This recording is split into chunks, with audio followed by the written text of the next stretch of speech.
Fé é um processo anímico ou mediúnico?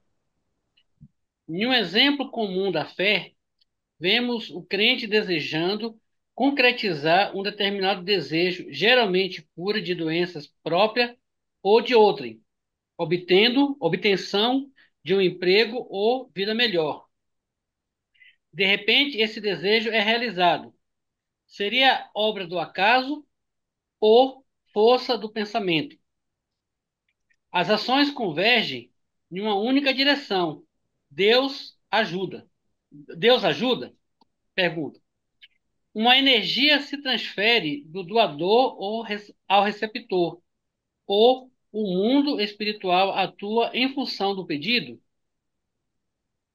E se não pedisse Deus, o mundo espiritual não ajudaria?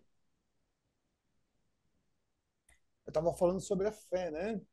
Sim, Então aí a gente vê, né? O crente desejando concretizar um determinado desejo, geralmente cura de doença,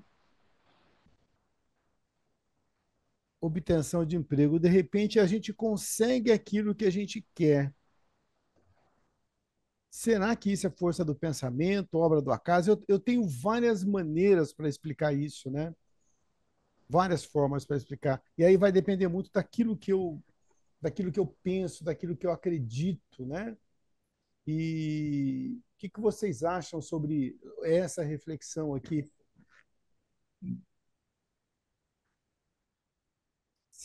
Principalmente essa última frase: se eu não pedisse, Deus ou o mundo espiritual não ajudaria? Né? Será que precisa realmente de pedir? Pode falar, Ere. Eu abordaria essa reflexão usando, me valendo de um vídeo que foi colocado no outro grupo do qual eu participo, que é o estudo das obras de André Luiz, onde uma moça, acho que é Regina, não lembro o sobrenome dela, posta no Spotify vários vídeos, e um deles que ela postou e publicou, na minha opinião, responde, né, ipsis literis, aí vamos dizer assim, essa pergunta. Ou seja, o acaso não existe. Existe uma coincidência, né? Uma coincidência, uma coisa trivial, própria da dinâmica da vida, do cotidiano, né? E existe o que ela chamou de sincronicidade. Uhum, Sincronicidade é um acaso que ocorre quando bate, vamos dizer, coincide com aquilo em que você pensou, ou pelo qual orou, ou você estava, na expectativa. Então, a rigor, o acaso em si, simplesmente, ele não tem importância, mas quando esta coincidência coincide com o seu íntimo, o seu esperar, aí se torna uma sincronicidade. Pode até independer da fé, de acordo com. é. A sincronicidade tem a ver com aquele. Você está querendo comprar um carro vermelho e começa a ver carro vermelho por tudo que é canto, né? Aí a gente começa a observar uma porção de coisas que nunca tinha observado.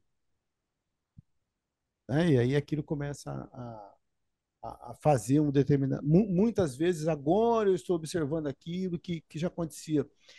Uma das coisas que me ocorre quando a gente pega um trecho desse aqui é daquela pessoa, eu já falei aqui sobre isso, mas alguém que está doente e você coloca no grupo aqui, fulano está doente e se recuperou. Aí todo mundo fala, é Deus no comando. Bacana, Deus, pá. E quando a pessoa desencarna, você já viu alguém colocar é Deus no comando do grupo? É verdade. Mas é Deus no comando. Né? Só que se você colocar isso, você vai perder um amigo. Né? Então, muitas vezes eu estou vendo, olha, quando deu certo, de acordo com aquilo que eu queria, foi Deus. E quando não deu daquilo que eu queria? Eu entendo que é Deus também, mas aí eu já me omito um pouco, porque não foi como eu queria. Né? Então, esse resultado aqui, às vezes, a gente vai, dependendo do resultado que tiver, vai ser a forma como eu vou olhar. Né? E aí entra essa questão da sincronicidade que o Uriel falou, né? Porque se é aquilo que realmente eu quero, bacana. Né? E você, Mas, e E Nesse você, caso, fale aí. não, fala você, por favor. Nesse caso, Carlos, é, parece que Deus se tornou o objeto nosso, né? O nosso servo. Uhum. Quando eu peço e ele faz, beleza, cumpriu o que ele tinha que fazer. Quando é a vontade dele, não a nossa, então Deus não está no comando, Deus não é Deus, né? Deus não é Deus Uhum. porque não fez aquilo que eu queria. Ou seja, quem é Deus na realidade? Sou eu ou é ele? Isso. É. Quando a gente entende, né, que Deus nos dá, nos proporciona aquilo que necessitamos para a nossa evolução, né? E aquilo que a gente necessita, muitas vezes não é o que a gente quer. Então, às vezes a gente quer um emprego, quer muito, e aquilo acaba não acontecendo, e você fala, mas eu queria tanto. Mas pode ser um livramento de tantas outras situações, né, que colocaria a gente, que não ajudaria a gente a evoluir, que não, né, nos traria qualquer tipo de doença, um estresse desnecessário, sei lá, né? Então, eu acho Ma- que quando a gente começa a acreditar que a gente tem exatamente o que a gente quer, tem um vídeo também que fala assim, né? Eu pedi paciência e Deus me deu situações que eu tivesse que utilizar da paciência, né? Eu pedi tantas coisas, e Deus foi dando aquelas situações para a pessoa desenvolver aquilo que ela estava pedindo. Então, eu ma- acho que Patrícia, nessa sua colocação, entenda o seguinte, que a, nós não atingimos um grau evolutivo de tal forma que possamos ter essa compreensão na prática, porque ainda acalentamos, muitas vezes, esse pensamento, né, de que Deus tem que fazer a nossa vontade. E a gente não entende, por não ser evoluído, nós não entendemos o que é que realmente nós precisamos, o que é que de fato precisamos, né? Vislumbramos aquilo que nós achamos que necessitamos, mas Deus vê muito além, porque a nossa ótica é limitada e a dele não. Então, quando nós dizemos assim, que seja feita a vontade de Deus, temos que estar prontos, preparados para o sim ou para o não. Hum. Agora, quando nós dizemos assim, Deus, eu quero que seja feito assim. Ou peraí, aí eu entendo qual é realmente a minha necessidade, eu entendo qual é a magnitude daquilo que eu estou pedindo. Às vezes não. E se você fizer uma retrospectiva na vida, eu vou dizer por mim, se Deus tivesse dado as coisas do jeito que eu queria, olha, teria sido um caos minha vida, entendeu? Porque a gente às vezes pede coisas absurdas, principalmente quando é mais jovem, né? Então você fala, poxa, ainda bem que ele não deu o que eu queria, ele deu aquilo que eu precisava, né? Aquilo que ia ser bom, né? Só que talvez lá atrás, lá na frente só, né, que a gente vai conseguir ter esse entendimento. Pode falar, Irair. Então, amarrando isso aí que a Patrícia falou, o Elmo, você está falando, eu diria que na frase que seja feita a vontade de Deus, na nossa fé raciocinada, basta a gente mentalizar. E que esta vontade de Deus coincida, seja sincronizada com aquilo que eu esteja precisando, inclusive a dor para eu me aprimorar. Então aí não tem escapatória. Se a gente Ah, tiver uma convicção nesse sentido, a felicidade e a ausência da dor é. Porém, se houver dor, eu tenho que ter a fé raciocinada que as leis divinas são tão dinâmicas que até aquela dor, segundo você mesmo está falando, Carlos, que imagina se o destino, se as leis naturais, se Deus fosse dar só aquilo que você queria e não o que você precisasse. Seria o caos realmente. Assim vale para toda situação. Então, eu penso assim: há uma sincronicidade entre a inexorabilidade das leis divinas, e não daquele Deus sentadinho lá em cima, sim, as sim. leis divinas, Uhum. e essa inexorabilidade, ora coincide com o nosso anseio, nosso pensamento, e aí será uma sincronicidade.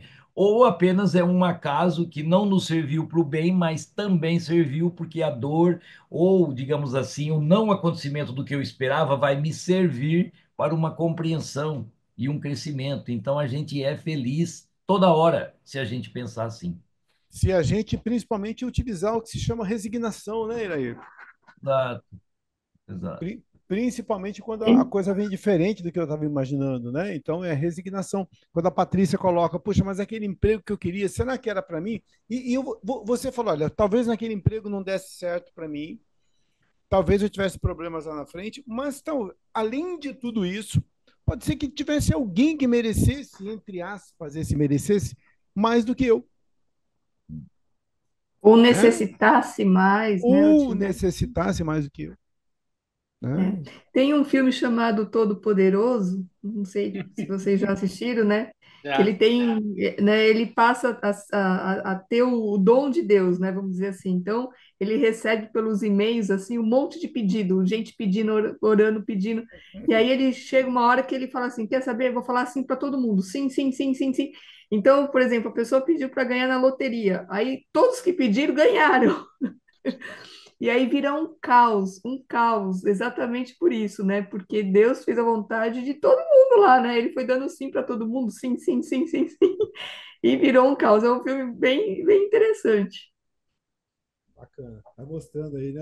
Como a gente pede coisas às vezes que não tem muito sentido. E, e dá para dar um exemplo, sem mudar o assunto, dá para dar um exemplo até do próprio aquele relato que eu fiz do tema. Quando eu sentei na igreja ontem lá em Tanabi, que o padre foi dar a mensagem, e eu vi aquilo com um certo ridículo, né? Porque contrariou aquilo que eu esperava. Olha aí, não houve sincronicidade na fala da homilia, lá no seu nome, com aquilo que eu esperava. E eu passei a assim ter assim uma visão, mas depois, com a reflexão do amanhecer, aquilo serviu de uma baita aprendizagem para mim, muito mais se ele falasse aquilo que eu esperava, porque eu refleti no meu erro de fazer um julgamento preconceituoso, né, usando o termo da Patrícia, pré-conceitual sobre alguém, sabe? Então é assim que é a vida. E olha, e que talvez em outra época da vida, Iraí, ficasse só na primeira fase.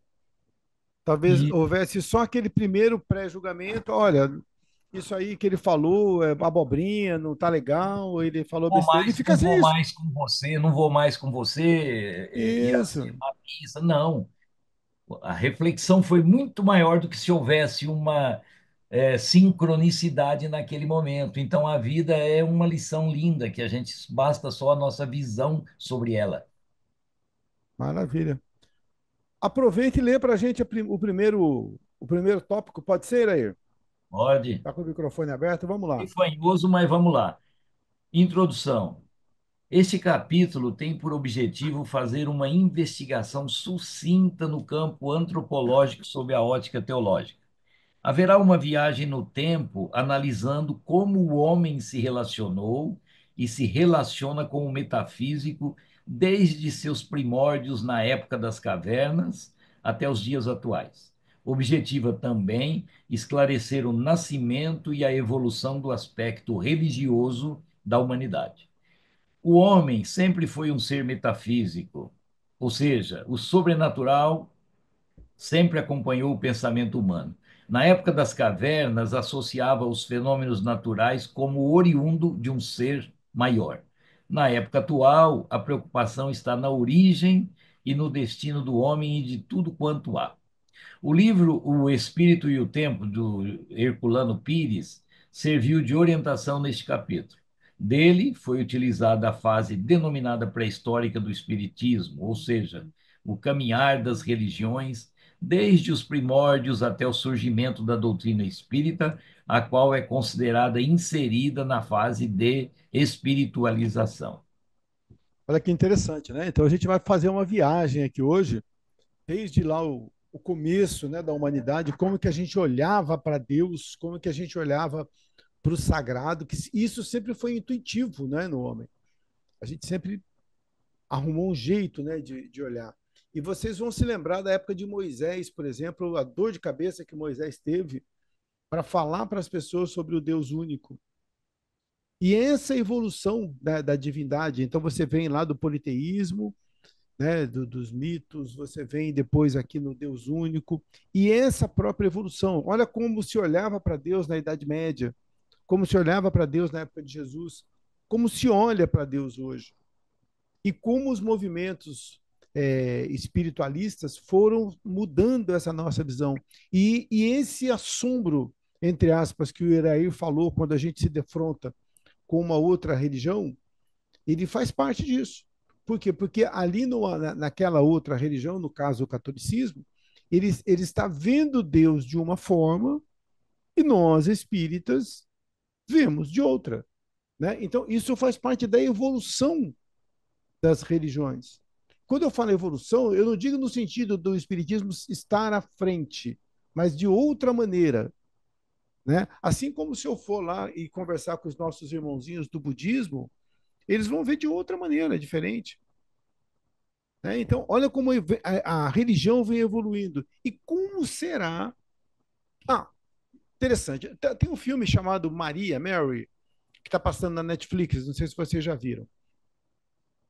E ele ainda não chegou lá naquele ponto que talvez a gente gostasse, mas ele já tem uma evolução. Ele já mostra José como um rapaz jovem. Ele não mostra José mais como um senhor que tinha uma porção de filhos no primeiro casamento. Ele já deu uma mudada nesse aspecto. Ele já não bota Jesus nascendo em Belém, porque existe uma profecia, né? E de tu, Belém, nascerá um Messias. Uma profecia que vinha lá de trás. Então, eles já não botam Jesus nascendo em Belém por causa do censo. Ele bota Jesus nascendo em Belém, porque como Maria tinha engravidado e era solteira, então ela poderia ser apedrejada. Então, José foge para Belém, porque lá em Belém ele tinha parentes. Entendeu? Então, eles já dão uma mudada em alguns aspectos. Né? Então, e isso é bacana, porque eu acho que quanto menos mitos nós tivermos, maior vai ser a fé raciocinada. Então, quanto mais necessidade nós temos de mitos, é porque nós ainda estamos engatinhando. O dia que você chegar num ponto de falar, olha, não precisa mais mito, né? Pronto. Aí é porque talvez a gente já esteja esse processo já esteja um pouquinho mais encaminhado. Ok? Quem quer ler aí Eu o leio o próximo. 4.2? Eu leio. Vamos lá então, Manuel. Acho que o Manuel falou primeiro o Vanderlei. Aí você leu o 3, tá bom? Mediunidade, mediunismo e animismo. Iniciaremos com o estudo do êxtase humano, para o qual utilizaremos um termo mais apropriado: mediunidade. A mediunidade é uma condição natural da espécie humana. É a capacidade existente do homem de entrar em contato com o mundo espiritual. Mediunismo é prática empírica da mediunidade. Ernesto Bozano, com base em investigações científicas, nos mostra a existência na pré-história do fenômeno mediúnico, o qual nos revela a origem mediúnica da religião. A palavra mediunismo, criada por Emmanuel, designa mediunidade em sua expressão natural. O mediunismo evolui na história da seguinte forma: mediunismo primitivo, mediunismo oracular, mediunismo bíblico e mediunidade positiva.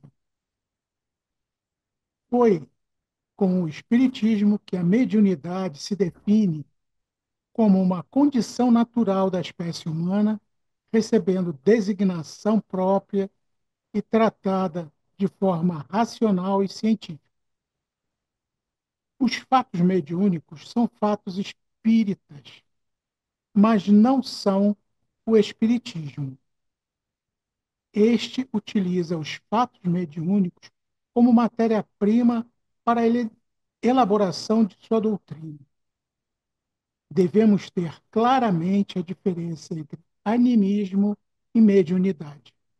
O animismo se caracteriza por fenômenos de êxtase onde o indivíduo assume características de um estado inconsciente, onde seus atos estão totalmente fora do consciente. Nesta situação, não há contato com o mundo espiritual. Simplesmente uma excitação inconsciente. A mediunidade, por sua vez, se caracteriza pelo intercâmbio com o mundo espiritual. Eu acrescentei aqui que o mediunismo, ao ser trabalhado e esclarecido, transforma-se em mediunidade, à medida que isso vai sendo trabalhado e orientado. Por isso que a gente faz, quando possível, o curso de médiums, né? Que ele ajuda a gente a transformar mediunismo em mediunidade. E que a mediunidade é um instrumento que se desenvolve de forma natural e gradativa, pelo que não pode ser precipitado ou acelerado pela vontade do indivíduo. Não dá para chegar e falar assim, eu vou ser médium a partir de amanhã. O mediunismo é uma expressão criada por Emmanuel, que designa as formas primitivas de mediunidade, que fundamentam as crenças e as religiões primitivas. Vamos frisar aqui alguma coisa que eu achei bastante interessante, né? Então a gente já falou aqui dessas duas maneiras. Alguém tem alguma dúvida entre mediunismo e mediunidade? Não? Tranquilo? Aí a gente vai ter aqui o mediunismo primitivo, que é aquilo que era usado lá atrás, né? Bem lá atrás mesmo, e que é quase que intuitivo do homem. O oracular, que são os oráculos, né? Que a gente vai ter isso também lá atrás, as pitonisas. O mediunismo bíblico, que a gente vê mediunidade, vamos chamar de mediunidade, mas vamos lá, vamos manter o mediunismo. Na Bíblia, né? A gente vai ver isso em todos os cantos da Bíblia, a gente vai ver mediunidade.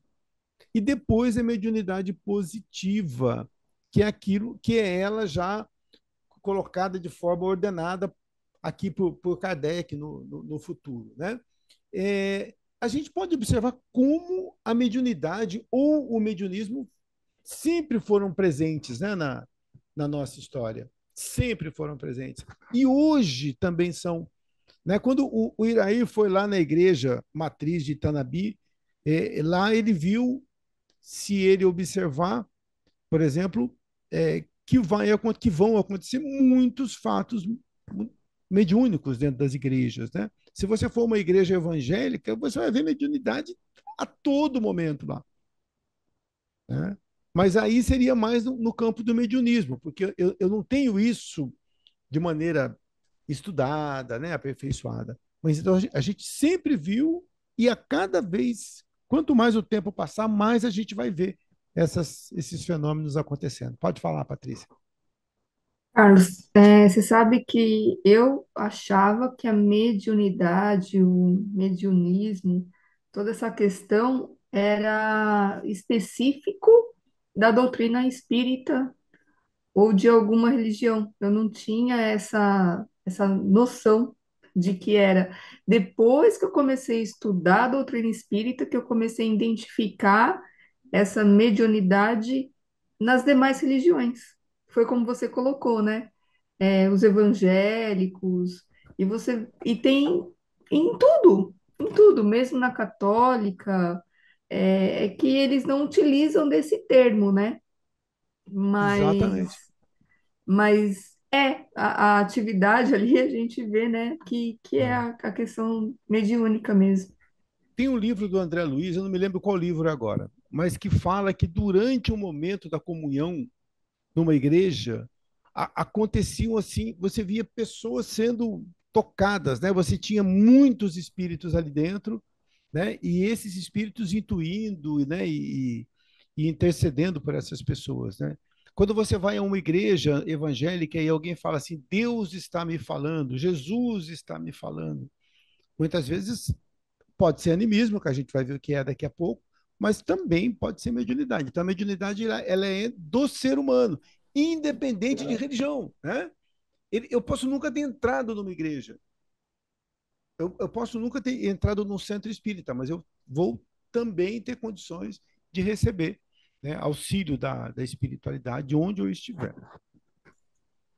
Ô, Carlos, e quando a gente tem aquela questão, não sei, que parece uma intuição, ou você ouve, ou você, sei lá, você de alguma forma tem não sei se chega a ser um aviso, se chega a ser alguma coisa, mas você não acredita, né? Você fala, não é possível, né? Não, não, estou ouvindo isso, né? Eu não estou sentindo isso, eu não estou.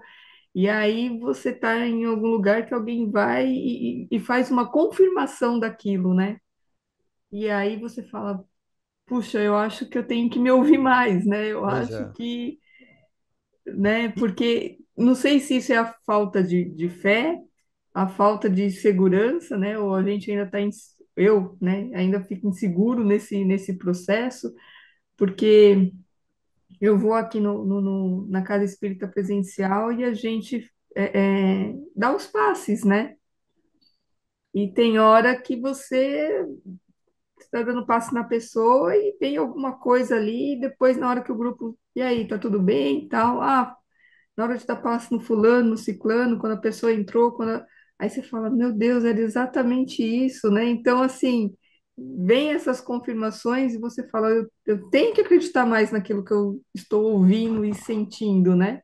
Não sei A, a minha se é esposa, um. a minha esposa trabalha na Câmara de P3B, né? Para quem não sabe o que é P3B, é uma câmara de subseção, né? Onde você tem o contato mesmo com a espiritualidade. E aí ela falou que acontece muito isso. Vem uma ideia e você não fala. De repente o coleguinha do lado ele fala aquilo que você não falou. Né? Então você vê, tá em todo canto, né? A espiritualidade está atuando em todos os lugares. Selmo. É, eu penso que essas questões de mediunidade, e quando você fala de um grupo evangélico, do católico, de outro grupo, eu penso que falta o entendimento e eles usam a nomenclatura que é própria para eles. Por exemplo, Uhum. se você for na igreja evangélica, você vai ouvir muito. Ah, eu fui batizado com o Espírito. Ah, eu recebi o Espírito e o Espírito me revelou. Essas coisas eu vejo nisto uma manifestação mediúnica. Agora, como eles não entendem, não têm o conhecimento, não têm a profundidade, aí eles passam a designar da forma que é mais próprio para eles. E quando acontece, como a mediunidade é inerente à pessoa e não aonde ele está, o que acontece é que muitas pessoas já colocaram, já têm o conceito de que coisas de espírito, coisas de falar com os mortos, é no espiritismo. Aí manda para lá. Então, assim, é esse estigma que existe. Qualquer lugar, qualquer igreja, qualquer grupo pode se desenvolver a mediunidade, desde que tenha entendimento para isso. Exatamente. Como no mundo evangélico, a gente não quem morreu está dormindo, então quem está dormindo não se comunica. Então, quando existe uma comunicação, eu vou atribuir isso ao Espírito Santo ou ao próprio Deus, a Jesus, né? Ou a algum anjo. Então, eu não vou Aquela, dizer. Pode falar. aquela situação na Bíblia onde Davi foi consultar a pitonisa, os evangélicos têm horror desse texto. Mas por quê? Porque ele foi consultar, aí veio um espírito se dizendo Saul, né, e deu a mensagem para ele. Isso para o evangélico é horrível. Uhum. Por quê? Porque trata de um evento, de um fenômeno mediúnico, né, de uma comunicação mediúnica, mas não, como eles não tratam e não admitem essa situação, então eles vão para o outro lado, ou para o outro extremo. Não, não existe, não é isso, acabou. E eu vou ter que dar um jeito de dizer que aquilo não é bem aquilo. Exatamente. O espírita já adora isso. Então, ele, quando pega esse mesmo trecho, ele vai falar assim: tá aqui, ó, tá aqui a comprovação. Né? Então, você vê, então a gente Sim, vai sempre usar aquilo da maneira que a gente preferir. Né? certo. Então, mas é muito evidente, né? Então, quando a gente pega, por exemplo, o texto bíblico, vão haver muitas passagens lá que, como você disse, vão corroborar, né, essa ideia Sim. da mediunidade. Joelma.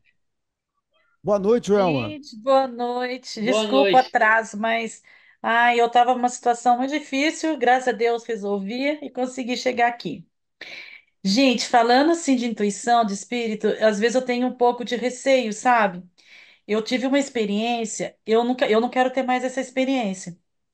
Eu estava voltando do trabalho, eu estava no ônibus e uma coisa falava na minha cabeça, eu escutei, põe seu documento no bolso e põe seu celular no bolso. Aí eu ouvi aquilo. Gente, aí eu peguei meu celular, coloquei no bolso da frente, assim, porque eu tava com um jaleco grandão, e peguei meu documento e coloquei no bolso de trás da minha calça. E eu fiz isso. Gente, quando eu tava chegando na minha casa, na esquina da minha casa, o motoqueiro me parou e levou minha bolsa.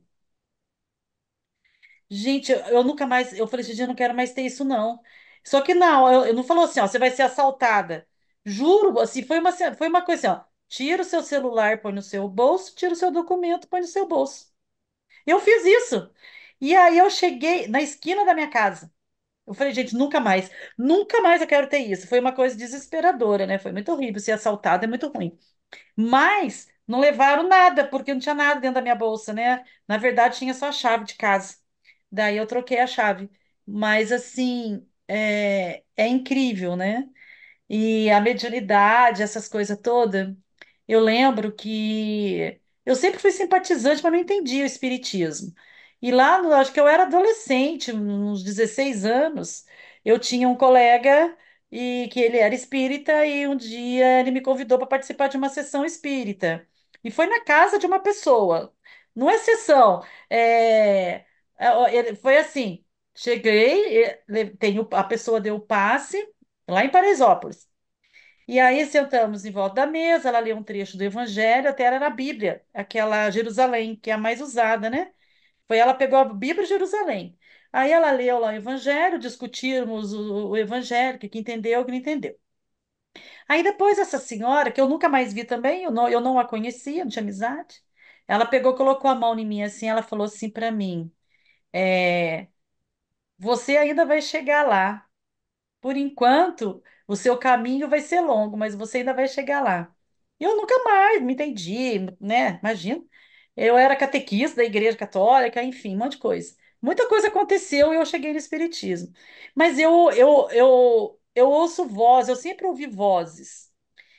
E é uma coisa tão nítido, que eu me pego saindo, respondendo, sabe? Hoje eu até tenho uma compreensão maior. E eu também sinto muito cheiro, muito cheiro. E e eu não entendia isso também, né? Falei, nossa, coisa esquisita. Os anos passaram, aconteceram muitas coisas, e por acaso, há mais ou menos 5 anos atrás, eu comecei a estudar doutrina, né? Participar de movimento, enfim. E hoje eu tenho essa compreensão, né?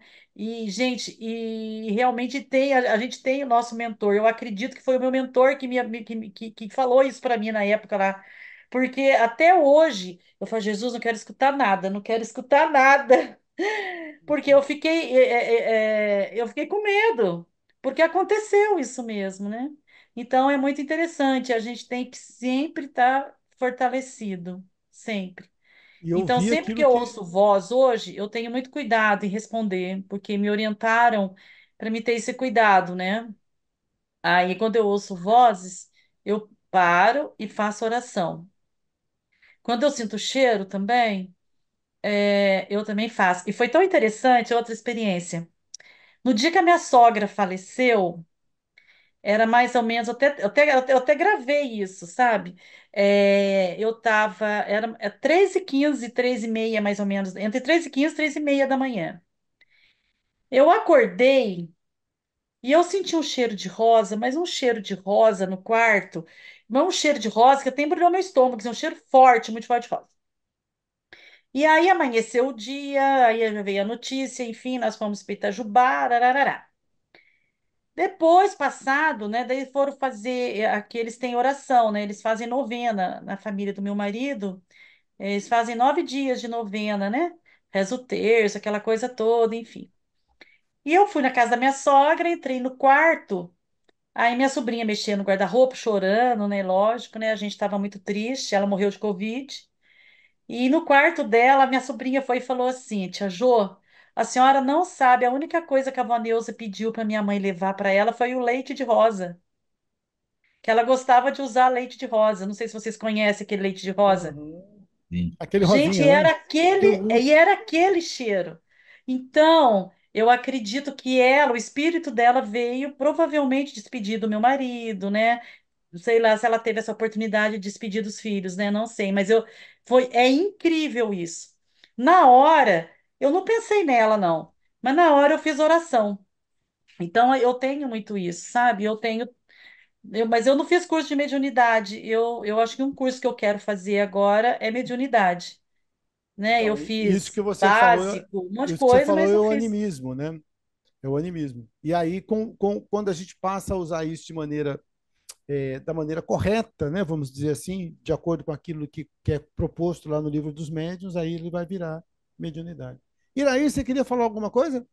Ah, vou deixar falar mais para frente, porque eu estou vendo que está havendo uma ambivalência entre mediunidade e mediunidade intuitiva e também animismo. Eu acho que Uhum, a gente confunde, mas então acho que dá para a gente abordar um pouquinho mais na frente. beleza. E a gente está vendo aqui, ó, que os fatos mediúnicos são fatos espíritas, mas não são o espiritismo. O espiritismo não é só mediunidade. E isso é importante, porque todo lugar que você chega e fala que é espírita, as pessoas associam muito isso à mediunidade. Mas a doutrina espírita é muito mais do que isso. Né? Além de se falar na parte filosófica, na parte científica, também a questão moral, né? Que é muito importante. Né? Essa busca por uma moral um pouco melhor. Devemos ter claramente a diferença entre animismo e mediunidade. O que é animismo? Só para a gente dar uma pincelada rápida aqui, segundo aquilo que o Irair falou. Animismo é meu, anima, alma. Animismo é meu, mesmo que do inconsciente ou subconsciente. Então, eu estou tentando resolver um problema, não consegui resolver, vou dormir, e no meio da noite eu acordo e falo, achei o problema. Isso pode ser mediúnico, ou seja, um espírito veio e me passou essa mensagem, mas também pode ser anímico. Eu posso ter encontrado a solução para esse problema nessa minha vida, em tudo aquilo que eu tenho guardado no meu subconsciente, ou em outras vidas, através daquilo que eu tenho guardado no inconsciente. Perfeito. Tá? Então, muitas vezes, o médium, ele fala alguma coisa, é claro que médium é de outro espírito, mas muitas vezes do espírito dele mesmo. Ele pode estar falando de uma vivência dele. E aí aquilo é anímico. E a linha que separa é uma linha muito tênue. A gente não consegue exatamente saber de onde acaba um e onde começa o outro. Ok? Horizontes culturais. Vamos lá. Agora é a vez do Eu leio. Manuel, que queria ler? Ah, não, é o Vanderlei. Tá certo, Vanderlei. Vamos lá. Vamos lá. Os horizontes culturais. Emprega-se o termo horizonte cultural para definir os meios em que se desenvolveram as diferentes fases da evolução humana. Chama-se, por exemplo, de horizonte primitivo o mundo do homem primitivo. A palavra horizonte mostra que devemos encarar esse homem primitivo dentro de nossa visão e de todas as condições do meio físico e social em que ele vivia, na paisagem cultural fechada pelos horizontes primitivos. O estudo de Herculano Pires divide os horizontes culturais sob o prisma de mediunidade em horizonte tribal, horizonte agrícola, horizonte das antigas civilizações, horizonte profético e horizonte espiritual.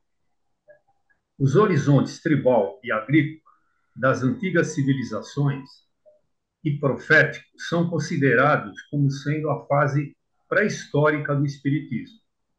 A doutrina se desenvolve dentro do horizonte espiritual da humanidade. Tá. Então aqui a gente praticamente já viu, né, esse horizonte tribal, agrícola, das antigas civilizações. É aquilo que era antes, né? Como que esse homem falava e se comunicava com, com a espiritualidade de um modo geral.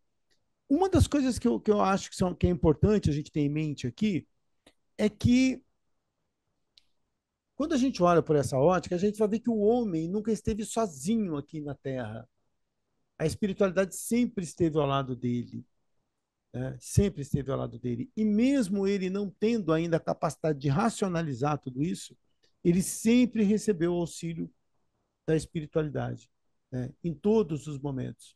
Então a gente imagina, porque quando eu falo nesse homem, eu estou falando daquele homem de 10 mil anos atrás, daquele caçador e coletor, daquele homem que está começando a revolução agrícola. Então, aquele homem também tinha isso, e não tinha Abraão, não tinha Moisés, não tinha Jesus, não tinha ninguém, entendeu? Mas quem tinha? Tinha aqueles deuses, né, de uma forma mais antiga, mas ele sempre esteve, de uma certa forma, amparado e sempre criou, né, de maneira até intuitiva, a visão que ele, né, uma visão dessa divindade, né?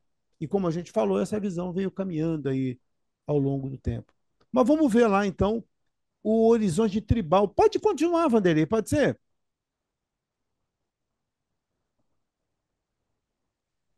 Vamos lá.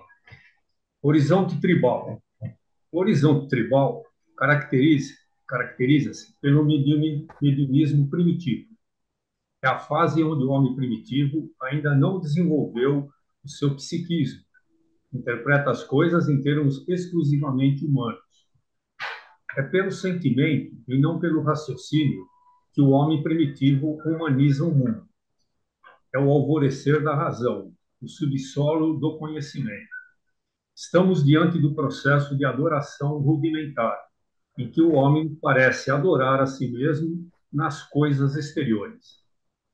Esta fase se caracteriza pelo antropomorfismo, ou seja, fase em que o homem interpreta todas as coisas em termos humanos, aplica ao exterior as noções rudimentares que possui da natureza humana, dando forma humana aos elementos naturais. O antropomorfismo se revela de duas formas. A primeira forma, a vital, aquela em que o homem primitivo projeta nas coisas o seu sentimento vital, dando vida às coisas inanimadas. A segunda forma é a volitiva, onde o homem projeta também a sua vontade e personaliza as coisas. Nesse grau, defrontamos com o desenvolvimento do animismo, fase em que o homem vai dar vida e vontade aos objetos e coisas, e também à sua própria alma. A adoração é um sentimento inato no homem. Inicia com a adoração de pedras, rochas e relevos do solo, litolatria. No estágio seguinte à adoração vegetal, plantas, flores, árvores e bosques, fitolatria. Em seguida, a adoração de animais, zoolatria. E, finalmente, a adoração dos próprios humanos, a mitologia, com sua forma clássica de politeísmo. Unindo o antropomorfismo e a adoração, vemos o homem criar imagens humanas com capacidades supra-humanas. A verdadeira adoração se desenvolve nas sociedades humanas, a partir da adoração exterior de objetos materiais, até atingir a fase da adoração pelo coração. Ah, bacana. Então vamos lá, vamos viajar aqui um pouquinho. Vamos imaginar aquele homem lá atrás que a gente falou, lá, aquele caçador e coletor, aquele homem que anda por aí, e depois ele começa a se desenvolver aí em vilas, mas ele ainda não tem a questão da razão, ele ainda não consegue racionalizar as coisas de uma certa forma. Então, tudo ele começa a caracterizar por essa palavrinha aqui, ó, antropomorfismo. O que que é antropomorfismo? Formas humanas, né? Então, todas as coisas têm formas humanas. E aí ele aplica isso a tudo, né? E aqui a gente coloca, olha, a primeira forma, a vital, é aquela que o homem primitivo projeta nas coisas o seu sentimento vital, dando vida às coisas inanimadas.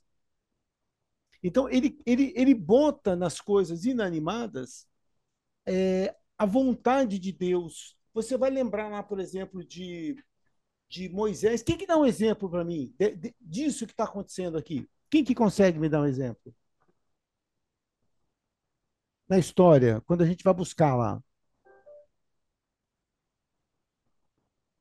Botar vocês para pensar um pouco.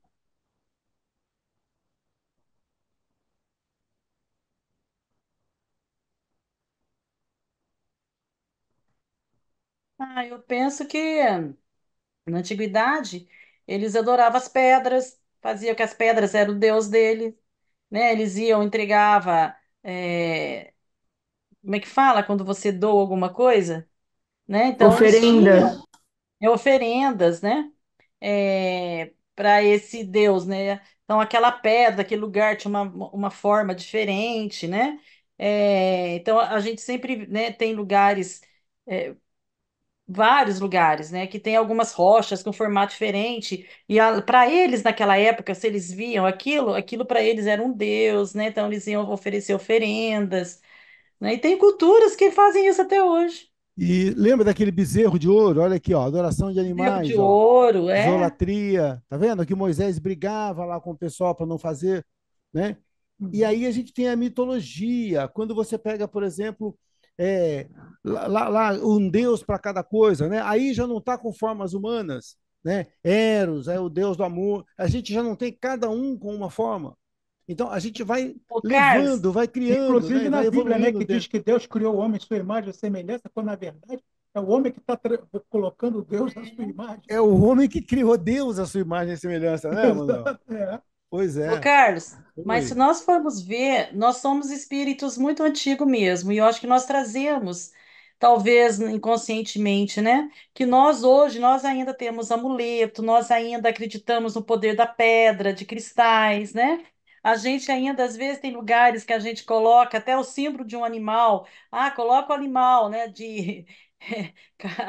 Como é que fala? Com a traseira para frente da porta, que você vai ter sorte, enfim. Sim. Então, a gente ainda tem muito um pouquinho disso enraizado ainda. É interessante isso. Quando eu comecei a estudar isso, eu comecei a pensar nesse sentido, né? Nós evoluímos em tantas coisas, mas ainda temos enraizado é, coisas por exemplo, se for ler esse negócio aqui, assim, superficialmente, imagina, o homem fazia isso, o homem fazia aquilo, né?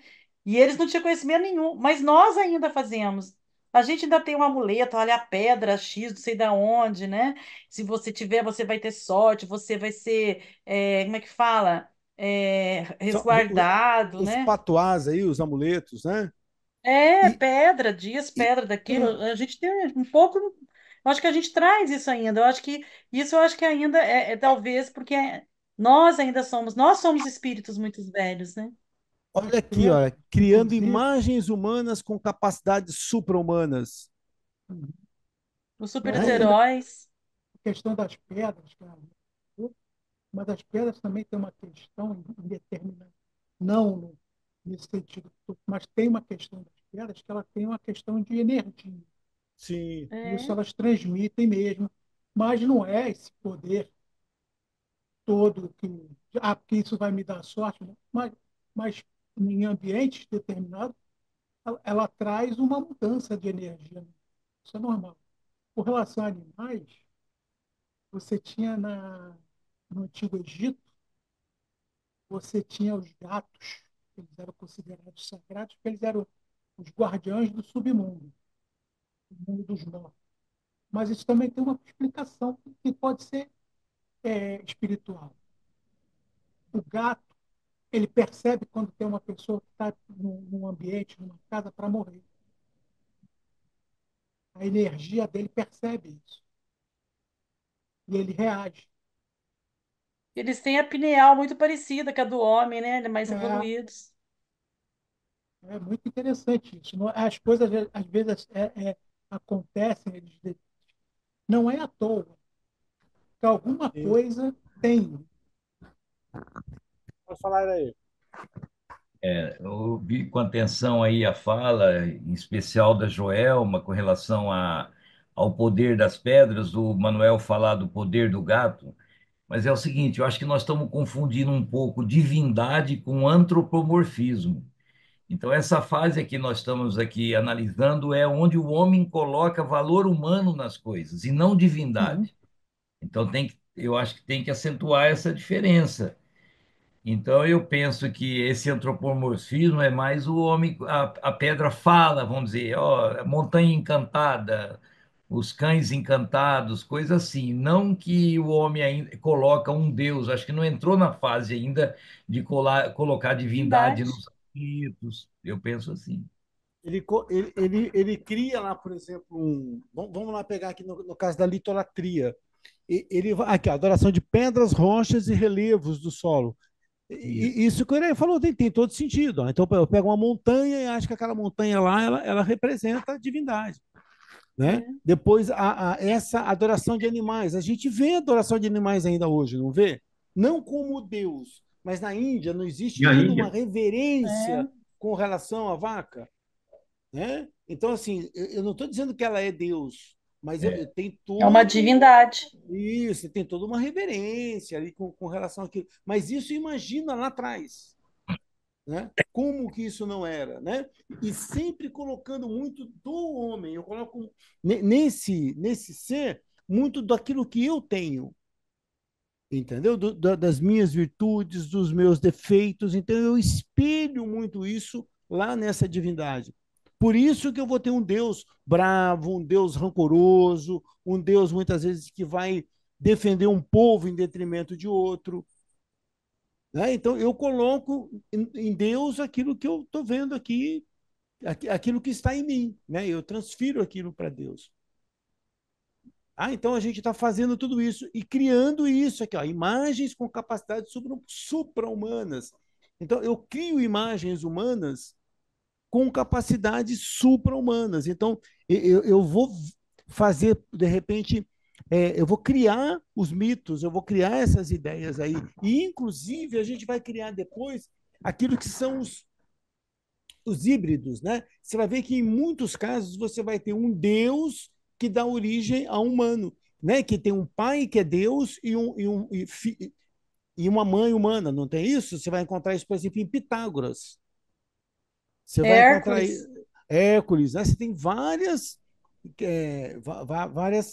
exemplos desse tipo aí. Tranquilo? Horizonte agrícola. Quem quer ler o Horizonte agrícola para gente?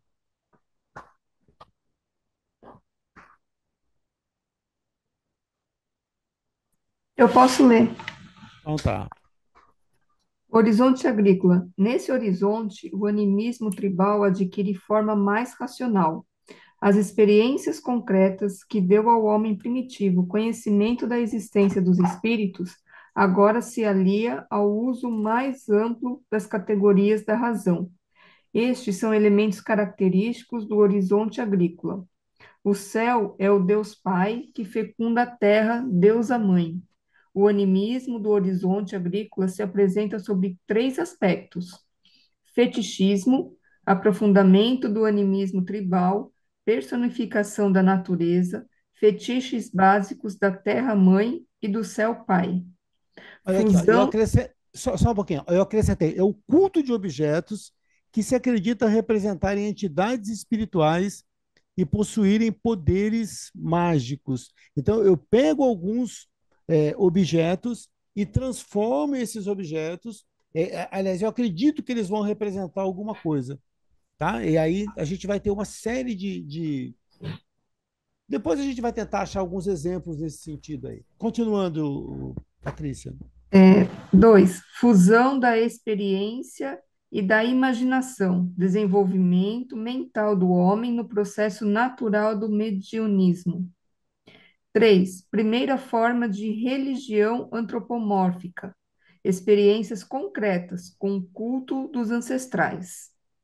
No Antigo Egito, tem-se a transição dos deuses reais para um processo de racionalização. A China e a Índia apresentam até hoje a estratificação religiosa do horizonte agrícola, os resíduos mágicos, anímicos e mitológicos do horizonte tribal e agrícola apresentam-se bastante fortes no mundo contemporâneo. Nossas religiões estão até hoje impregnadas desses resíduos. O exemplo egípcio fornece raízes históricas de vários dogmas, sacramentos e instituições das religiões dominantes em nosso mundo. A tríade familiar Osíris, Ísis e Horus se transforma numa família cósmica de Deus Pai, Deus a Mãe e Deus Filho, que foram elevados da terra ao céu. Os egípcios se mantiveram apegados à zolatria, como os indianos, se mantém até hoje. Exemplo, o escaravelho, o boi e o crocodilo são exemplos de idolatria egípcia.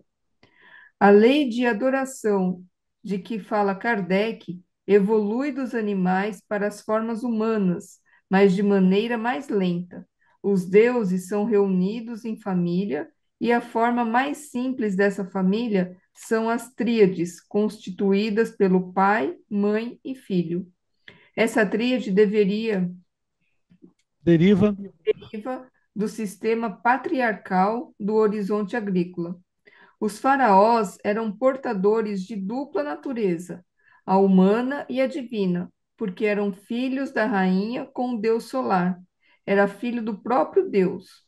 Osíris, por exemplo, típico deus agrário, parece constituir uma prova das origens místicas do dogma da ressurreição. O dogmatismo religioso furta-se ao impacto dessas comparações. Somente a fé raciocinada pode enfrentar serenamente essa análise histórica sem se perder na negação ou extraviar-se na dúvida. O horizonte agrícola nos revela a natureza agrária do Deus bíblico ou Jeová. O mesmo sincretismo dos deuses egípcios aparece no Deus hebraico. Este protege o povo, não exige sacrifícios humanos, mas de animais. No Templo de Jerusalém, assim como nos templos gregos, havia locais para os sacrifícios sangrentos. Dessa forma, passamos dos sacrifícios humanos aos de animais, depois aos vegetais, depois às penitências, até chegarmos aos simples ritos devocionais. O Deus bíblico é o mesmo Deus de Jesus, afirmam os religiosos, fazendo uma distinção entre a Bíblia, como o Velho Testamento, e os Evangelhos, como o Novo Testamento, dirão que o Deus bíblico é o mesmo Deus evangélico. A diferença entre ambos está na lei de evolução. Se os homens do horizonte agrícola não podiam conceber Deus único, senão através de uma mistura de Deus e homem, os homens do horizonte espiritual irão concebê-los de maneira mais pura. Não se trata de dois deuses, e sim de um mesmo Deus, visto de duas maneiras. Por trás de todas as formas de Deus, entra-se numa única realidade que é o próprio Deus. Jeová, o Deus agrário, transforma-se no Pai evangélico para chegar à inteligência suprema, no Espiritismo. Jeová se depura e com ele se depuram os ritos do culto, que por fim se transformam na adoração em espírito e verdade, de que fala Jesus. Mas que capítulo rico, né? Quanta coisa interessante foi abordada aqui.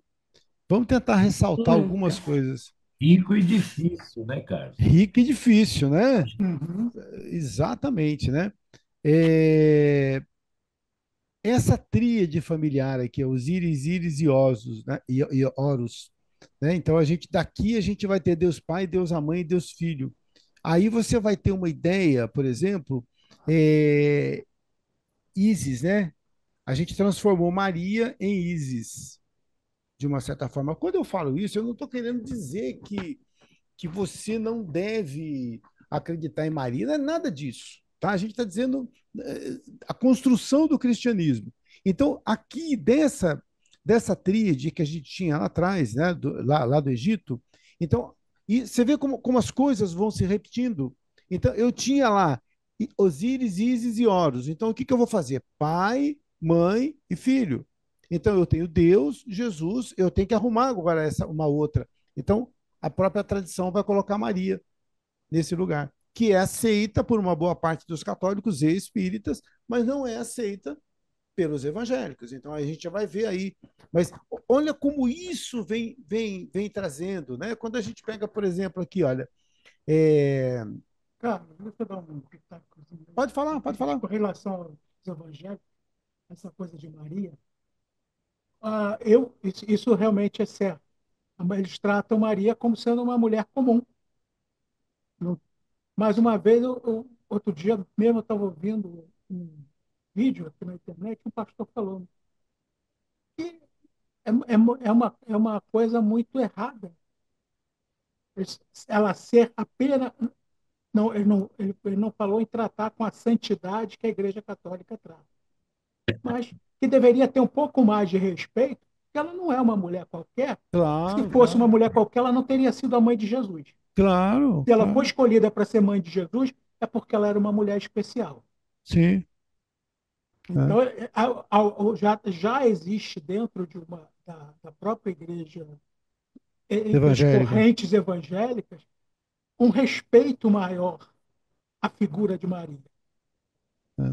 E quando você pega essa questão pelo lado espírita, como nós vemos, Uhum, aí você vai falar assim, poxa, mas se esse espírito é o espírito que foi encarregado de preparar, né, Jesus, não preparar espiritualmente, mas de trazê-lo ao mundo e de dar um preparo para ele durante, pelo menos, a uhum, infância e a adolescência, não pode ser um espírito qualquer. Né? Então você vê como essa visão, à medida que você amplia, você vai vendo de outra forma. Agora, quando você coloca Jesus como a encarnação do Verbo divino, aí você fala, não, Maria não precisa ser qualquer um. Né? Então, você vê, é a maneira como a gente vai pegando e isso uhum. vai se desenvolvendo através do tempo. Né? Pode falar, Iraia. Eu gostei da colocação do Manuel, porque bate com uma alteração que eu faço, mesmo mentalmente, na oração de Ave Maria. Então, para Ave Maria, para Santa Maria, Mãe de Deus.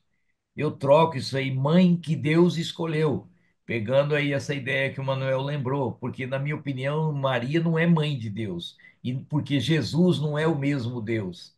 Então, eu digo, Santa Maria, mãe que Deus escolheu, escolheu para quê? Para ser mãe, seja virgem ou uma mulher normalmente, de Jesus, né? Uhum. Isso.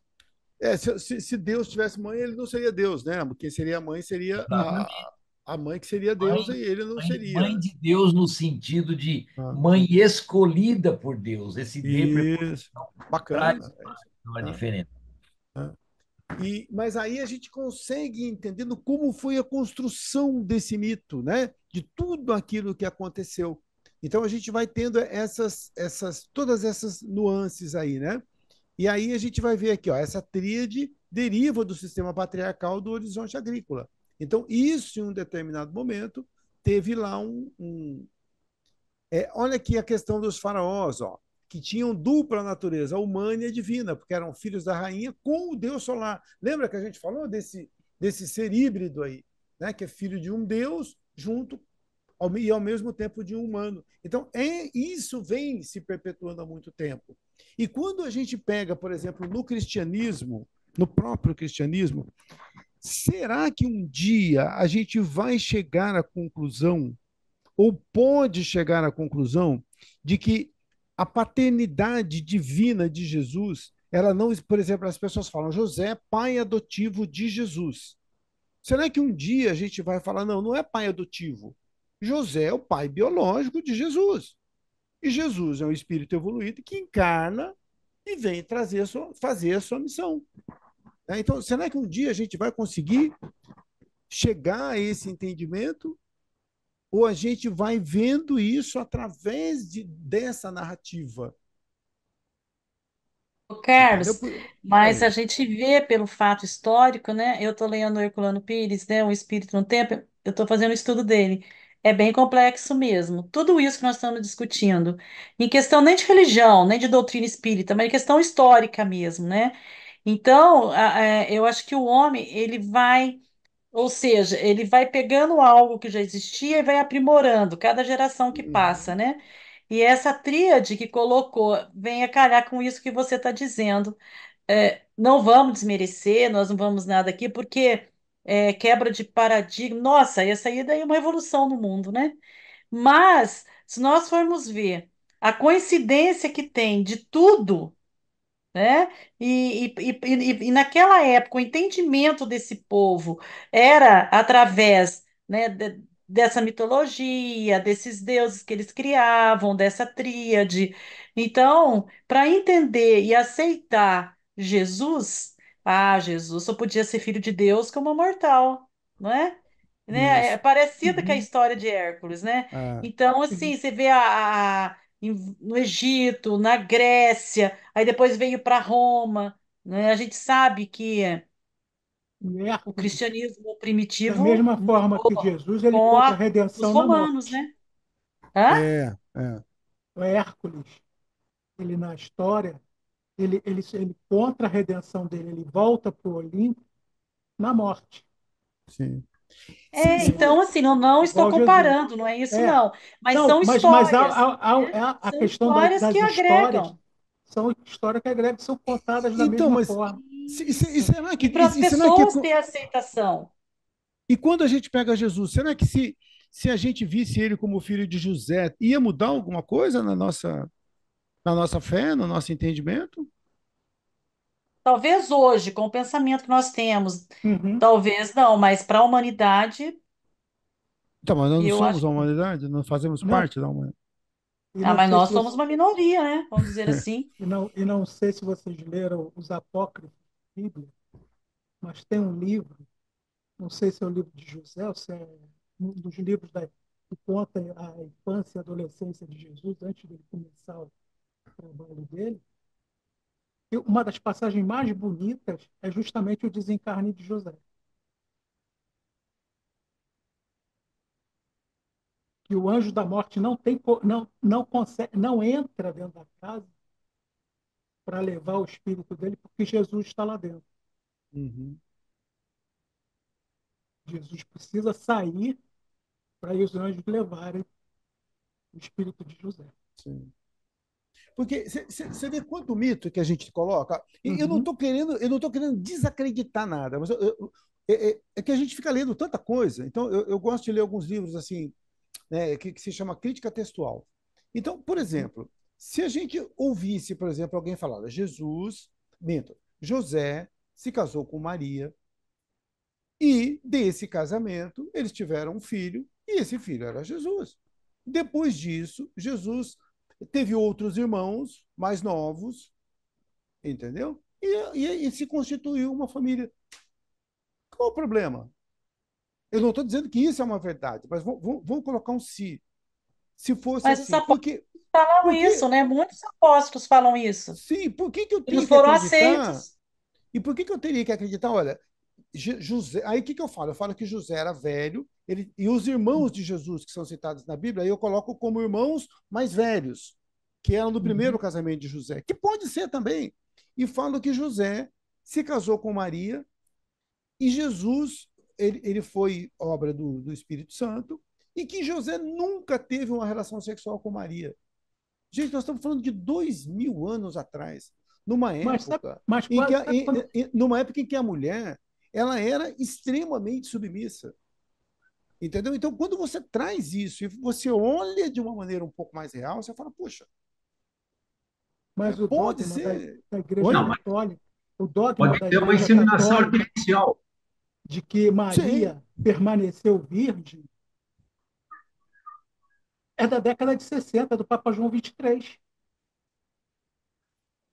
Mas, Imaculada, né? Imaculada Conceição. É da Imaculada, Ah, mas ah, nós mesmo estamos após o nascimento de Jesus. E nós No- estamos no- lendo justamente isso, que o ser humano precisa de dar algo diferente para alguém, uma Uhum. divindade, para a gente ter, melhorar a nossa fé. Então, por que que às vezes não se admite que Maria não era virgem, por exemplo? Porque senão vai falar, igual a minha irmã, minha tia, então parece que a nossa fé fica abalada. Talvez seja por sim. isso. É, Ah. Quando você reza lá, tem uma parte que fala assim: Ó Maria concebida sem pecado. Original, é. é. Não, ó Maria concebida sem pecado, ou seja, ela teve Jesus sem pecado, não é isso? Então, É. uma Não, relação sexual é pecado. A relação não, sexual era pecado. não. E o detalhe, ela nasceu sem o pecado, mesmo sendo fruto da relação de São Joaquim e Santana. Sim. Mesmo sendo, ela nasceu sem esse É pecado. ela que foi Que concebida, todos né? nós nascemos, ela Ah, nasceu sem, ah, ah. para poder conceber Jesus. Ah, entendi. Mas então a gente colocou muitas coisas como erradas, né? Então, Uhum. será que por trás de tudo isso também não há um mito? Então, quem sou eu para dizer Sim. que Jesus. Eu não tenho essa. Longe de mim, seria muita pretensão, mas eu sempre coloco: e se alguém amanhã provar, será que a minha fé vai diminuir? Se alguém chegar com DNA e falar: não, Jesus era filho de José, então eu não acredito mais. Né? Poxa, o que a doutrina espírita explica para a gente? É um espírito evoluído que está ali. Né? E não importa como ele veio, o importante é a missão, né? Aquilo que ele colocou para a gente. Né? Não é quem Jesus foi, mas é aquilo que ele ensinou. Uhum. Né? É aquilo que ele. Eu estou fazendo aquilo que ele me ensinou. Então, isso é importante. Agora, quem foi ele? A gente nunca vai saber. Né? Sempre vão haver especulações aí, né? De Né? todo que é lado. Se ele Mas tivesse nascido na época das redes sociais, a gente saberia com certeza, mas não saberia importa. tudo, com detalhes, né? O É, Peraí, dogmatismo religioso furta seu impacto dessas comparações. Somente a fé raciocinada é, pode enfrentar essa análise histórica sem se perder na negação ou extraverso na dúvida. exato. Né? Então, para mim, não importa. O que importa é o que ele deixou, o que ele ensinou. Tem uma outra parte aqui que eu achei interessante também, que quando se fala dos sacrifícios, tanto que você fala o Cordeiro de Deus, né? Ou seja, que ele precisou ser sacrificado para nos salvar. Então, eu tenho um Deus que quer sacrifícios humanos, depois sacrifícios de animais, depois né? Ele vai mudando. Você já imaginou esse na cabeça do ser humano? Você pega naquele templo de Jerusalém a quantidade de animais que eram sacrificados ali diariamente. Aquele que tinha mais sacrificava um animal maior. Você já imaginou um Deus que é pai de toda a criação? Ele vai querer que a todo momento você mate um animal e para honrá-lo? Olha que coisa mais humana. Né? E não precisa ir longe, Carlos. Mais uma vez, dentro disso aí que você falou, que importa que Jesus era, o que vale é o exemplo que ele nos deu. Mais um exemplo de Tanabi. Ontem na missa, quando meu sogro, a missa de sétimo dia do meu sogro foi rezada por um determinado padre. Não vou falar nome por elegância, um padre X. Tudo bem, um padre carismático, falava com a alma, etc, etc, etc. Ontem, ao celebrar um ano do falecimento, a missa foi rezada por um jovem que está começando agora. Porém, o padre original, vamos falar assim, foi extinto, foi afastado da igreja é, por assédio, como é que fala? Como é que fala? Não é condenação, quando a pessoa, acusação de assédio de uma secretária. Então, vai totalmente contra essa ideia. Não importa o que Jesus foi, importa o que ele nos ensinou. Ora, esse padre que foi afastado por assédio sexual, quando ele fazia a homilia lá, e olha, e eu mesmo como espírita, a missa para mim se tornava uma coisa linda, porque ele psicografava a alma. Pois ontem essa missa de uma pessoa certinha que não é acusada de assédio transmitiu uma missa automática, praticamente decorada, etc, etc. Então importa sim onde se viu, cara, onde se viu. Eu não aceitei isso daí, por isso que eu fiquei carrancudo e, sabe, foi difícil aceitar a missa. é, é uma das minhas questões com a Igreja Católica, é justamente a questão do celibato, porque o celibato não vai fazer ninguém mais santo ou menos santo.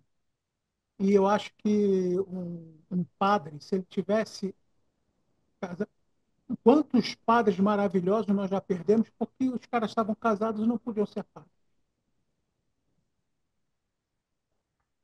E tudo isso tem uma explicação, né? Tem- E é aquela coisa, a questão do celibato, o que é que acarreta? Acarreta em pessoas que vão sofrer muito pela falta da prática sexual, vão acabar fazendo, digamos assim, bobagem, né? É. Você vê a quantidade de, de padres que são acusados de assédio contra meninos, contra mulheres contra homens, porque muitos, eu conheço vários,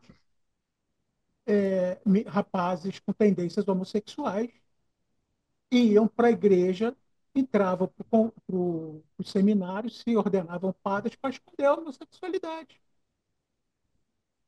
Porque, Isso é porque a repressão da sociedade era tão grande que ele, sendo padre, ele se via até que protegido.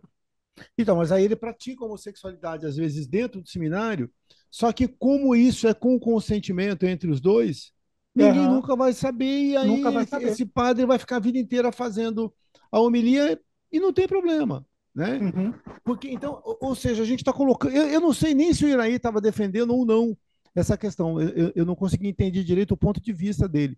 Mas eu acho que a gente, muitas vezes, é, bota o mal, né, nas coisas, né? A gente bota Uhum. muito mal. E seria fácil, entre aspas, de resolver. E você pode falar, não, mas ele sabia disso, ele sabia do celibato, e se ele foi é porque ele quis. Sim, mas eu fui ser padre com 18 anos e hoje eu estou com 50. Passaram-se mais de 30 anos, né? Então, não sei, são questões aí um Mas eu pouco acho que É, complexas. tudo isso vem daquela questão lá de trás, né? Do erro de Eva e Adão, né? E aí, tudo essas coisas vistas como um pecado, né?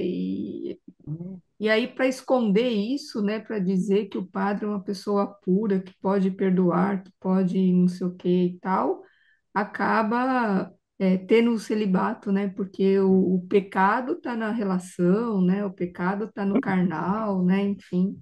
Só uma parte aqui.